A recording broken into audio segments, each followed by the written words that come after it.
শেখ হাসিনার মাপিয়া আওয়ামী লীগ বাদে সেই বঙ্গবন্ধু আর ভাসানীর আওয়ামী লীগ দেশে প্রতিষ্ঠিত হয়, আমি সাদা কাফনের কাপড় মাথায় বেঁধে সর্বপ্রথম জয় বাংলার স্লোগান দিয়ে রাজপথ কাঁপাবো। কারণ আমরা যোগ্য দল করতে চাই, অযোগ্য দল না। বিএনপি কে ভালোবাসতাম যতক্ষণ খালেদা জিয়া ছিল, বিএনপি কে ভালোবাসতাম যতক্ষণ পর্যন্ত বিএনপির ভিতরে জিয়ার আদর্শের সৈনিকেরা ছিল। এখন দেখি বিএনপি তো বেশিরভাগে তাসিরা ম্যান্ডেলের বসবাস। এই বিএনপি জনগণ করবে না। এখন যে বিএনপি দেখছি এটা সার্কাসের বিএনপি। এই বিএনপি জনগণ করবে না। জনগণ আরেকটা 5 আগস্ট ঘটাবে। ওই জনগণ 5 আগস্ট যে আরেকটা ঘটাবে, সেই আন্দোলনে বিএনপির পতন হবে। তো ভাই, পতনের দিকে যাচ্ছে বিএনপি। আমি স্পষ্ট চোখের সামনে দেখছি বিএনপির এখন যে কার্যক্রম, বিএনপির নেতা নেতৃত্বে যে বক্তব্য, আওয়ামী লীগের চাইতে ভয়ানক পতন হবে বিএনপি। এটা কিন্তু মনে হয় বিএনপির যারা অতি উৎসাহিত নেতা তারা বুঝতে পারেন নাই। শেখ হাসিনা আপনাদের চাইতে অনেক প্রভাবশালী ছিল। শেখ হাসিনা পুরা প্রশাসন তার হাতের মুষ্টি নিয়ে আসছিল। শেখ হাসিনা বহির্বিশ্বের সাথে আন্তর্জাতিক নেটওয়ার্ক বৃদ্ধি করে টিকতে পারেনি। আর আপনারা হাসিনার কাছে কি আজকে যারা বিএনপির ব্যানারে চিল্লাচ্ছেন, লাফাচ্ছেন, শেখ হাসিনার রাজনীতির কাছে আপনাদের রাজনীতি কি? এত বড়াই করছেন কেন? এত বাহাদুরি করছেন কেন?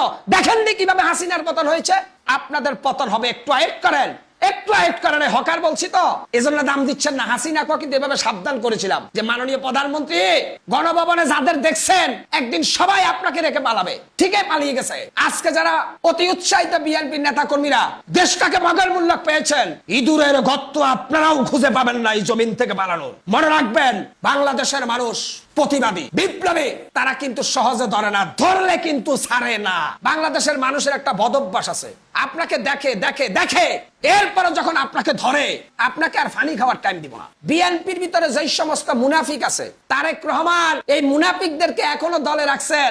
তারেক রহমান আজকে বিএনপির ভিতর থেকে যেই সব নেতা জুলাইকে জঙ্গি আন্দোলন বলছে, এদেরকে নিয়ে আপনি সংসার করতেছেন। তারেক রহমান আজকে বিএনপির ভিতরে যেই সমস্ত ঢেবিন ভারতের রয়ের দালালি করে, হিন্দুত্ববাদের দালালি করে, এদেরকে নিয়ে আপনি সংসার পাইতে বসছেন তারেক রহমান। এজন্যই আপনাকে লন্ডন থেকে আনা হয়েছিল। তারেক রহমান, বাংলাদেশের প্রতিটি মানুষ আপনার কাছে জানতে চায়, আপনি কি শেখ হাসিনার মতো হিন্দুত্ববাদের দালালদের প্রশ্রয় দিবেন? আপনি কি শহীদ জিয়ার বিএনপিকে কবরস্থানে পাঠাবেন?